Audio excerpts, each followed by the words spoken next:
오늘은 교회는 그리스도의 몸이라는 제목으로 말씀을 드리려고 합니다. 오늘 보면 한 절입니다. 고린도서 12장 27절인데요. 이 한 절 말씀만 택했지만 이 한 절은 12장 전체의 핵심 구절이라고 말씀드릴 수 있습니다.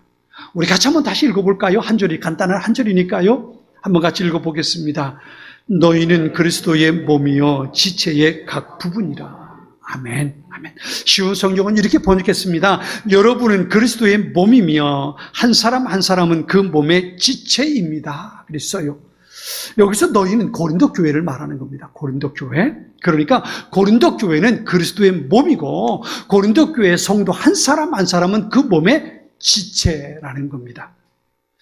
이 말씀 속에서 교회의 가장 두드러진 두 가지 특징을 우리에게 보여줍니다. 하나는 통일성이고 또 다른 하나는 다양성입니다. 다시 말하면 교회는 예수 그리스도의 한 몸이고 성도 각자는 그 몸의 지체라는 겁니다. 교회는 다양한 지체들로 다양한 사람들로 구성되어 있지만 하나의 몸, 그리스도의 몸을 이루고 있다는 겁니다. 먼저 다양성에 대해서 한번 말씀을 드리겠습니다. 자동차에 들어가는 부품이 어느 정도 될 것 같습니까? 자동차에 엄청난 부품들이 있잖아요. 근데 평균적으로 자동차 한 대에 들어가는 부속이 3만 개 정도가 된다고 합니다. 그런데 그 3만 개 정도 되는 것 가운데서 하나가 문제를 일으키면 자동차가 고장이 날 수 있는 겁니다. 우리 몸에 얼마나 많은 지체들이 있는지 모릅니다. 우리 몸에 많은 뼈와 많은 혈관들과 많은 세포들과 우리 몸에 수많은 지체들이 참 많이 있습니다. 자동차보다 훨씬 더 정교한 우리 몸에 수많은 지체들이 있는데 그 모든 지체들이 자기의 역할을 잘 감당하는 것을 뭐라고 말하냐면 건강하다라고 말하는 겁니다. 건강이라는 것, 건강하다는 건 바로 이겁니다. 건강하다는 건 내 몸에 있는 모든 지체가 자기의 역할을 잘 감당하고 있을 때 이걸 건강하다고 말하는 겁니다. 아무리 작은 것일지라도 내 몸의 모든 지체는 각기 주어진 역할이 있습니다. 그 역할을 잘 감당해야만 몸은 건강해질 수 있는 겁니다. 이게 바로 다양성입니다. 우리는 한 몸, 그리스도의 몸인 교회로 부름받아 공동체를 이루고 있습니다. 그리고 부름받은 우리 모두는 각기 나름대로의 역할을 가지고 부름받았다는 겁니다. 그렇기 때문에 저 사람은 왜 나랑 다를까라고 생각하면 내가 시험에 드는 겁니다. 왜 저 사람 나처럼 생각하지 않을까? 왜 저 사람 나처럼 행동하지 않을까? 왜 저 사람 나처럼 기도하지 않을까? 왜 저 사람 나처럼 봉사하지 않는 건데? 라고 생각하면 그때부터 그 사람은 시험에 드는 겁니다. 왜냐하면 그 사람은 그 사람에게 주어진 역할이 있기 때문입니다. 여러분, 입이 왜 하나일까요? 입이 왜 하나일까요? 어떤 분이 그랬더니 그렇게 대답하더라고요. 입 두 개면 시끄러워서 어떻게 살아요? 그러더라고요. 시끄러워서 어떻게 사냐고. 입이 하나인 것이 가장 적당하기 때문에 하나님께서 사람마다 입을 하나만 만들어 놓으셨다는 거예요. 우리 몸의 모든 지체는 이렇게 하나님께서 적당하게 모든 것을 만들어 놓으신 겁니다. 그런데 왜 너는 나랑 같이 하지 않는데? 라고 생각한다면 그것은 하나님의 뜻을 잘못 알고 있다는 겁니다. 그래서 우리 교회가 그리스도의 몸이라고 말할 때 우리가 반드시 하나를 생각해야 될 게 있는데 그게 뭐냐면 우린 서로 다른 사람들이라는 겁니다. 나와 다른 사람들을 하나님께서 불러놓으신 겁니다. 이걸 먼저 인정해야 합니다. 저 사람 나랑 같으면 안 되는 거예요. 다르다는 것을 인정하고 그것을 존중해 줄 수 있어야 하는 겁니다. 이게 바로 다양성의 첫 번째입니다. 다른 겁니다. 똑같지 않은 게 참 감사한 거예요. 만일 똑같으면 어떨까요? 알아보지 못할 거 아니에요. 그죠? 다르기 때문에 감사한 겁니다. 또 한 가지 다양성을 생각하면서 우리가 가져야 할 소중한 생각이 있습니다. 그건 뭐냐 하면 다른 지체들과 서로 협력해야만 된다는 겁니다. 오늘 보면 앞에 25절에 이런 말씀이 있습니다. 몸 가운데서 분쟁이 없고 오직 여러 지체가 서로 같이 돌아보게 하셨느니라 그랬어요. 이걸 쉬운 성경은 이렇게 번역했습니다. 그래서 우리 몸에 나눔이 없게 하시고 몸의 여러 지체들이 서로 돌보며 살게 하셨습니다. 그랬어요. 서로 돌보며 살게 하셨다는 겁니다. 이게 우리 몸의 지체가 각기 다르게 만들어진 지체들이 어떻게 살아야 하는가를 주는 소중한 지혜입니다. 서로 돌보며 사는 겁니다. 나와 다른 사람을 존중해주고 내가 할 수 있는 일들로 그를 도와주고 협력하고 하나가 되어주는 겁니다. 그럴 때 몸이 건강하게 되는 겁니다. 사도 바울이 교회에 대해서 말할 때 꼭 쓰는 단어가 있어요. 그게 뭐냐면 서로 함께라는 단어입니다. 에베소서 22장 21절 22절에 이렇게 말씀합니다. 그리스도 안에서 서로 연결되어 주님의 거룩한 성전으로 점점 자라갈 것이고 함께 그리스도 안에서 함께 지어져 가고 있습니다. 그랬어요. 그리스도 안에서 서로 연결되고 주님의 거룩한 성전으로 점점 자라갈 것이고 함께 그리스도 안에서 함께 지어져 가고 있다는 겁니다. 서로 연결되고 함께 지어져 간다는 것은 다르게 말하면 한 몸의 지체들이 서로 협력하고 도우면서 예수님을 닮아가는 사람으로 점점 성장해 간다는 말입니다. 그래서 교회 안에 한 몸을 이루고 있다는 것은 다른 지체들을 내가 소중히 여기고 그들과 함께 협력하며 살아야 한다는 것을 말하는 겁니다. 몸은 하나인데 머리가 두 개인 하나의 괴물이 있었다고 그래요. 이게 새입니다. 새인데 그런 새가 있다고 그래요. 몸은 하나인데 머리가 두 개예요. 근데 머리가 두 개니까 생각하는 게 두 가지잖아요. 먹이를 먹어도 주둥이가 두 개니까 서로 먹고 싶은 걸 먹으려고 하거든요. 근데 왼쪽에 있는 머리가 좀 더 고집이 세요. 성질이 더러워요. 그래가지고 뭘 먹으려고 그러면 고집을 피우고 내가 먼저 먹을 거야. 그리고 오른쪽에 있는 건 먹지 못하고 자기가 먼저 좀 먹고 싶은 걸 먹는 겁니다. 그리고 자기가 가고 싶은 대로 몸을 움직여 하는 거. 오른쪽에 있는 오른쪽 머리는 마음이 약하고 착하니까 그래 알았어 네 맘대로 왜 내버려 뒀던 겁니다. 지가 하고 싶은 대로 먼저 다 하고 나중에 이제 네가 해 그러는 겁니다. 한 번은 이 오른쪽 머리가 먹고 싶은 게 한 가지 있었어요. 야, 나 저거 먹고 싶은데 오늘은 내가 좀 먼저 먹을게. 시끄러워 내가 먼저 먹을 거야. 지금까지 그랬잖아요. 그리고 자기가 그걸 확 쪼아먹어버리고 만 겁니다. 그리고는 그 다음에 자기가 먹고 나서는 그 다음에 이제 네가 먹어? 그랬던 거지요. 그런데 그 다음날 이 새가 죽어버렸습니다. 왜 그랬을까요? 오른쪽 머리가 에이 알았어.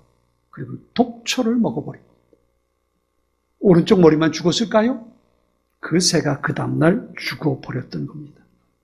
우리라는 공동체를 버리고 나만 혼자 살고자 한다면 그 공동체는 결코 건강하게 성장할 수 없습니다.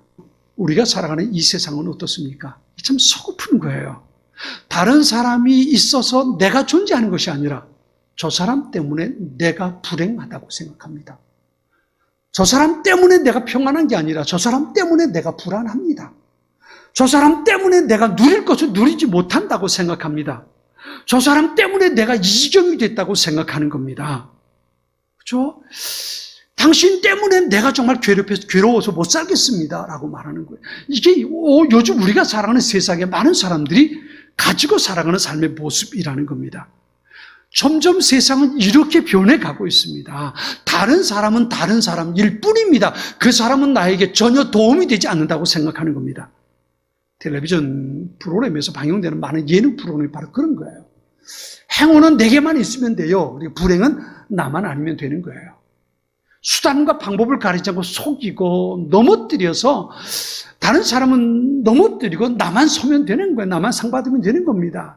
이게 세상 사람들이 가지고 있는 삶의 모습이란 말이에요. 그럼 우리도 그 예능 프로그램을 보면서 재밌다고 박수치고 껄껄대고 웃긴 하지만 그 모습 보면서 얼마나 속이 씁쓸한지 모릅니다.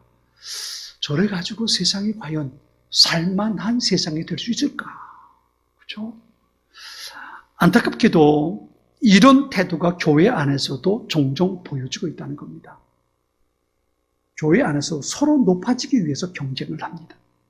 자기가 더 대단한 존재라고 침을 튀며 자랑하는 일도 있습니다. 조금 부족하고 모자란 부분이 나타나면 그 사람을 공격하고 비난해서 넘어뜨리려고만 애를 쓰는 사람들이 종종 있다는 겁니다. 그래야 내가 돋보인다고 생각하기 때문에 그런 거지요. 교회가 세상을 변화시켜야 되는데 교회로 인해서 세상이 조금이나마 거룩해져야 하는데 말이지요. 그런데 오히려 세상으로 인해서 교회가 세속화되어 가고 있다는 겁니다. 점점 교회를 통해서 세상의 하나님 나라가 확장되어 가야 되는데 오히려 세상이 교회를 세속화시키고 거룩함을 무너뜨리고 있다는 겁니다.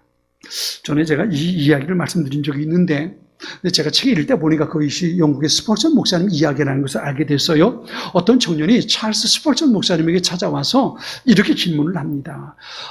제가 오늘 교회를 다니다가 너무너무 실망을 했습니다. 그래서 내가 완벽한 교회를 좀 찾아보려고 합니다. 그래서 완벽한 교회에 가서 나도 좀 신앙생활을 하고 싶습니다. 그러면서 목사님에게 묻는 겁니다. 목사님 혹시 그런 교회를 알고 계시면 제게도 좀 가르쳐 주십시오. 저 거기 가서 신앙생활을 하고 싶습니다. 그런 거예요. 그랬더니 저 같으면 그럼 우리 교회 와 그럴 텐데 말이죠. 저 같으면 그럴 텐데 이 스펄전 목사님은 그러지 않은 거예요. 이렇게 말합니다. 저도 그런 교회를 지금 찾고 있는데 아직 찾지 못했습니다. 한번 혹시 찾아보고 그런 교회가 있으면 제게도 좀 알려주십시오. 그렇게 얘기하는 거예요. 그때 이 청년이 그래도 찰스 스펄전 목사님 정도 되면 그런 교회를 좀 아시지 않을까라고 물어봤는데 모른다고 하니까 말이죠. 실망해서 청년이 뒤돌아가는 겁니다. 그런데 그 뒤를 향해서 스펄전 목사님이 한마디를 더 합니다. 그런데 젊은이, 만일 그런 교회를 자네가 찾는다면 자네는 그 교회 절대로 들어가면 안 됩니다. 왜냐하면 당신이 들어가는 그 순간 그 교회의 완벽함은 무너질 것이기 때문입니다. 찰스 스펄전 목사님이시요. 세상에 완벽한 교회는 없다. 왜 그럴까요? 그럴 수밖에 없는 게 죄인된 사람들이 모여있는 게 교회 아닙니까? 저와 여러분 모두 죄인이기 때문에 예수님의 십자가가 필요해서, 예수님의 은혜가 필요해서, 하나님의 사랑이 필요해서 교회를 찾아온 사람들 아닙니까? 문제가 없다면 교회 나올 필요 없지요. 하나님의 은혜가 필요 없다면 우리 교회 필요 없잖아요. 교회는요, 거룩한 사람들의 집합체가 아닙니다. 교회는 완벽한 사람들이 모여 있는 곳이 아닙니다. 거룩한 사람들의 경쟁터, 자랑터가 아닙니다. 교회는 부족하고 흠이 많고 문제가 있는 사람들이 모여 있는 것이 바로 교회입니다. 그렇기 때문에 예수님의 십자가가 필요하고, 그렇기 때문에 하나님의 은혜가 필요하고, 그렇기 때문에 하나님의 사랑이 필요합니다. 그래서 교회에 와서 하나님을 찾고 예수님의 십자가를 바라보게 된 거 아닙니까? 저와 여러분이 그런 사람들 아닙니까? 완벽한 사람들은 없습니다. 완벽한 교회는 없는 겁니다. 교회는 훌륭한 기독교인들을 보이는 전시장이 아니고 문제가 있고 완벽과는 거리가 먼 사람들이 모여서 하나님 앞에 예배하고 하나님의 말씀을 듣고 하나님의 은혜를 경험하면서 조금씩 예수님을 닮아가는 그런 공동체가 교회 공동체란 말입니다. 저와 여러분이, 우리 교회가 그런 교회인 줄 믿습니다. 우리가 그런 겁니다. 이것이 바로 교회 모습입니다. 서로 격려하고 사랑하고 협력하고 섬겨주는 것. 나와 다르기 때문에 소중히 여기고 축복해 줄 수 있는 것. 이게 바로 교회 공동체의 다양성의 모습입니다. 오늘 본문이 고린도 교회를 향해서 주어진 메시지지요. 고린도 교회도 참 문제가 많은 교회였습니다. 특히 두드러진 문제가 어떤 거였냐면 두 가지를 볼 수 있는데요. 하나는 교회 안에 파가 갈려져 있었어요. 그 당시 고린도 교회는 아볼로가 목회자였거든요. 그래서 목회자 중심은 아볼로 파라고 모였습니다. 우리 목사님 파야. 어떤 사람들은 사도 바울이 우리 교회를 개척했으니까 나는 사도 바울 파야. 그 개척 멤버인 그 사람들이 모여서 사도 바울 파 그러고 모입니다. 어떤 사람들은 나는 예루살렘에서 왔는데 나는 사도 베드로에게 말씀을 배웠어. 그래서 나는 베드로 파야. 베드로 파가 또 있습니다. 그랬더니 어떤 사람들은 아볼로, 바울, 베드로 이게 다 무슨 소용이냐? 예수 믿으면 되지. 난 그리스도 파야. 그래서 아볼로파, 베드로파, 바울파, 그리스도파 이렇게 나눠져 있었던 거예요. 그리고 서로 싸웠던 겁니다. 또 한 가지 문제는 영적인 문제였습니다. 영적인 은사가 고린도 교회 안에 활발했는데 은사를 가지고 있는 사람들끼리 모인 겁니다. 방언의 은사를 받은 사람, 방언의 은사를 받은 사람들끼리, 신유의 은사를 받은 사람, 신유의 은사를 받은 사람들끼리, 예언의 은사를 가진 사람은 그 사람들끼리 모여가지고 내가 받은 은사가 제일 귀하고 가장 좋은 거야 이러고 싸우기 시작했던 겁니다. 사도 바울이 그 교회를 보고 얼마나 속이 상했을까요? 그렇죠? 그래서 이 말을 하는 겁니다. 교회는 그리스도의 한 몸입니다. 우리 각기 지체일 뿐이고, 그래서 우리 서로 다른 것을 인정하고 존중해주고 협력해야만 한 몸 공동체를 이룰 수 있어라고 바울 사도가 말하는 겁니다. 이것이 바로 교회는 그리스도의 몸이라는 분명하고 확실한 명제를 붙들고 살아야 할 제목입니다. 오늘 왜 세상이 교회를 비난할까요? 저것들. 저는 그 이유를 분명 교회가 잘못하는 것도 있지만 저는 이렇게 생각합니다. 그게 뭐냐면 세상이 교회는 자기들과는 좀 다르기를 기대하는 거예요. 우린 이렇게 살지만 야, 니네는 교회 아니냐? 니네 예수 믿는 사람들이잖아. 니네는 하나님을 믿는다며? 그럼 니네는 우리하고 좀 사는 게 달라야 되잖아. 왜 달라야 되는데 우리랑 똑같은 건데? 왜 똑같은 건데? 이러고 바라보는 거예요.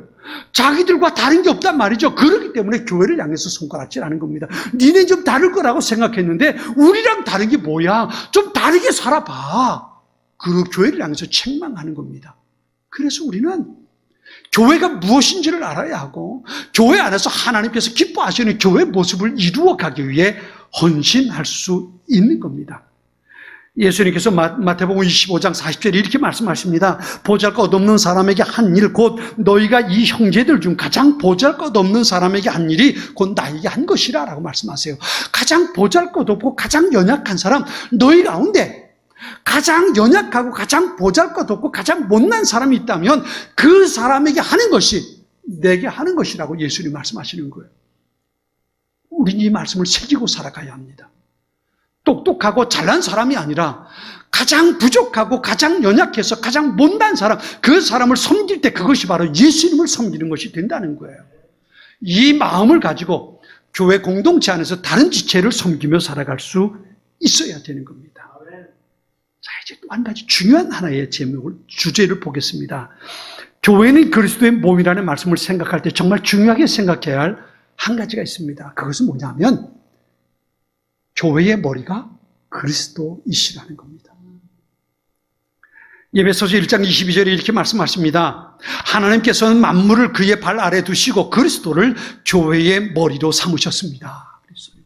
골로새서 1장 18절에는요. 그는 몸인 교회의 머리라 라고 말씀하십니다. 여기서 그리스도가 교회의 머리라는 겁니다. 몸이 그리스도의 몸이 교회라면 머리가 바로 예수님 그분이시라는 겁니다. 이 말에도 두 가지 의미가 있습니다. 하나는 뭐냐 하면요. 그렇기 때문에 머리의 명령, 머리의 뜻을 전달받고 그것을 이루어갈 수 있어야 한다는 겁니다. 여러분 생각해 보세요. 제가 여기서 손짓하고 여러분을 바라보는 것이 어디서 결정하는 걸까요? 머리에서 결정하는 겁니다. 머리에서 결정해서 오른손을 올리세요. 왼손 올리세요. 이렇게 말하세요. 이거 다 머리에서 결정해서 내 몸에게 명령을 내리는 거죠. 이 명령을 따라서 움직여야 몸이 제대로 움직여가는 겁니다. 교회의 머리가 그리스도라는 말은 그리스도 그분의 명령, 그분이 기뻐하시는 것, 그분이 원하시는 일을 몸이 순종해서 충성하고 따라가야 한다는 겁니다. 몸이 자기가 하고 싶은 대로 하는 것이 아닙니다. 머리가 말하는 대로, 머리가 명령하는 대로, 머리가 계획을 세우고 신경 조직을 따라서 명령을 하더라면 몸이 그렇게 움직여가는 겁니다. 이게 바로 머리가 예수 그리스도라는 의미가 그 속에 담겨 있습니다. 또 한 가지요. 머리가 하는 중요한 일이 있습니다. 머리는 명령만 내리는 게 아닙니다. 아주 중요한 역할을 하는 게 있는데요. 그게 뭐냐면 머리가 몸의 건강을 유지시켜 준다는 겁니다. 여러분 제가 이렇게 말씀을 드려보면 어떻게 생각하실까요? 여러분 몸이 쉴 때는 언제인가요? 몸이 쉴 때는 언제입니까? 잘 때. 자는 건 어디가 자는 겁니까? 머리가 자는 겁니다. 여러분 몸이 자는 게 아니에요. 몸이 누워보세요. 자겠다고 침대에 누웠어요. 근데 머리에서 수백 가지 생각이 막 떠올라요. 그럼 쉴 수 있을까요? 못 쉬는 겁니다. 머리가 잠들어야, 머리가 쉬어야 몸이 쉬는 겁니다. 그래야 몸이 건강해질 수 있는 거예요. 여러분 엔돌핀, 도파민, 이런 여러 가지 세로토닌, 다이돌핀 이런 좋은 호르몬이 있는데요. 이런 호르몬들이 세로토닌 같은 경우는 장에서 만들어지는 것이 거의 한 70% 된다고 그래요. 근데 그럼에도 불구하고 이 몸이 건강을 유지하도록, 컨디션을 유지하도록 만들어줄 호르몬들이 가장 많이 분비되는 것이 어디냐면 머리입니다.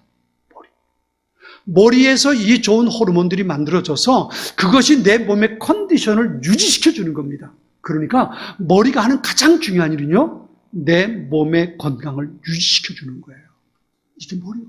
이 말을 다르게 말하면요, 교회가 그리스도의 몸이고 교회의 머리가 예수 그리스도라는 말은요, 다르게 말하면 교회를 유지시켜주는, 교회가 건강하고 교회가 행복하게 만들어주는 요인이 어디서부터 온다? 머리 대신 예수 그리스도 그분에게서부터 온다는 겁니다. 이게 중요한 겁니다. 머리는 명령만 내리는 게 아닙니다. 머리는 몸을 보호해주고 몸이 건강하도록 유지시켜주는 역할을 바로 머리가 하는 겁니다. 그래서 머리가 그만큼 중요한 겁니다. 교회의 머리가 예수 그리스도라는 말은 그분이 교회를 다스릴 뿐만 아니라 그분이 교회를 보호하고 책임지신다는 의미가 그 속에 있는 겁니다. 그래서 예수님께서 말씀하시기를 내가 내 교회를 세우겠다고 말씀하신 겁니다. 내가 내 교회를 세우겠다. 내가 교회를 세울 것이고 이 교회가 내가 행복하게 건강하게 아름답게 유지되어 가도록 내가 돌볼 것이고 내가 보호할 것이고 내가 책임질 것이라고 주님 말씀하신다는 겁니다. 이것이 바로 교회가 그리스도의 몸이고 교회의 머리가 예수님 되신다는 의미입니다. 그런데 중요한 것 한 가지가 있습니다. 이 귀한 삶을 우리의 머리가 예수 그리스도고 내가 그분의 몸이라는 이 관계를 가장 잘 유지해 가려면 하나님께서 교회를 통해서 주시는 그 은혜와 복을 누리며 살려면 우리에게 반드시 필요한 것이 한 가지 있습니다. 그게 뭐냐면 예수 그리스도 그분에 대해서 알아야 한다는 겁니다. 하나님 그분이 어떤 분인지 알아야 한다는 겁니다. 이 말을 우리가 쉽게 우리가 잘하는 말로 말하면요 이런 겁니다. 은혜를 받아야 한다는 겁니다. 여러분 초대교회가 사도행전에서 초대 예루살렘 교회가 만들어집니다. 세상의 모든 공동체는 사람들끼리 의견을 모아가지고 우리 이런 모임 하나 만들자, 이런 조직 하나 만들자 의논해서 조직을 만듭니다. 그런데 교회는요 사람들이 의논해서 만들어진 것이 아니라 은혜 받은 사람들이 모여서 교회를 만들어낸 겁니다. 은혜 받은 사람들. 오순절날 성령이 그들 가운데 임하셔서 그들이 기도하는 가운데 성령이 그들에게 충만하게 임하고 나서 그 은혜를 받은 사람들이 모여서 교회를 만들어낸 겁니다. 사도행전에서 빌립보 교회를 보는데요. 빌립보 교회 보세요. 빌립보 교회가 어떻게 만들어집니까? 사도 바울이 빌립보에서 강변에서 누구에게 복음을 전했어요? 누디아에게 복음을 전합니다.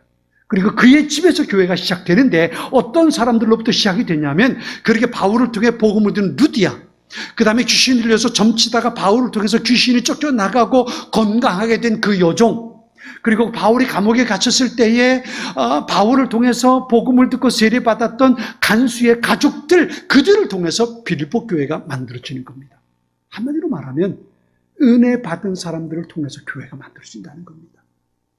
내가 예수님을 만나고 내가 예수님의 사랑이 얼마나 놀라운 것인지 하나님께서 지금 내 삶 속에 어떻게 역사하시는지 이것을 내가 경험하고 그 하나님을 만나고 그 하나님과 동행하는 삶을 살아가는 그 사람, 그 마음이 뜨거워진 사람들이 교회를 통해서 하나님의 은혜를 경험하게 되고 그 경험한 은혜를 가지고 교회를 든든하게 세워져 갈 수 있게 되는 겁니다. 히브리서 12장 28절 이렇게 말씀하십니다. 그러므로 우리가 흔들리지 않는 나라를 받았은즉 은혜를 받자. 이로 말미암아 경건함과 두려움으로 하나님을 기쁘시게 섬길지니 또는 감사하자라고 말합니다. 힘써 은혜를 받자라고 말했어요. 예수님을 만나야 하나님이 얼마나 놀라우신 분인지 이것을 알아야 내가 교회를 섬길 수 있고 내가 교회의 공동체의 일원으로 한 지체로 살아갈 수 있다는 겁니다. 교회를 통해서 하나님께서 주신 은혜를 내가 누리며 살 수 있게 된다는 겁니다. 그러니까 우리는 먼저 은혜를 사모하고 은혜를 받아야 돼요. 예수님 그분을 만나야 돼요. 예수님의 십자가를 내가 볼 수 있어야 돼요. 주님의 십자가 앞에 내가 갈 수 있어야 돼요. 하나님을 만나고 그분의 사랑이, 그분의 능력이 얼마나 놀라운 것인지 이것을 우리가 알아야 돼요. 이게 바로 은혜예요. 은혜를 받아야만 교회를 교회답게 이루어갈 수 있고 교회를 통해서 하나님께서 주신 은혜와 축복을 누릴 수 있게 되는 거예요. 바울이 어떻게 바울이 될 수 있었을까요? 바울은 그렇게 말합니다. 나의 나 된 것은 무엇이라고요? 하나님의 은혜라. 하나님의 은혜라. 하나님께서 주신 은혜가 있어서 바울은 바울로 살 수 있었던 겁니다. 사랑하는 성도 여러분, 신앙생활은, 교회 생활은 내 의지로 할 수 있는 게 아닙니다. 하나님께서 주시는 힘, 하나님께서 내게 은혜 주셔야 내가 그렇게 살아갈 수 있는 겁니다. 하나님의 가족으로 부름받은 여러분, 하나님께서 사랑하는 자녀들에게 복된 삶을 주시려고 교회를 세우셨습니다. 교회를 통해서 우리는 하나님의 돌보심과 하나님의 인도하심, 하나님의 치유와 하늘의 복을 누리며 살 수 있습니다. 교회를 통해서 사랑하는 자녀들에게 주시고자 하시는 그 놀라운 복을 누리고 살 수 있는 저와 여러분, 우리 교회 공동체가 될 수 있기를 주님의 이름으로 축원합니다.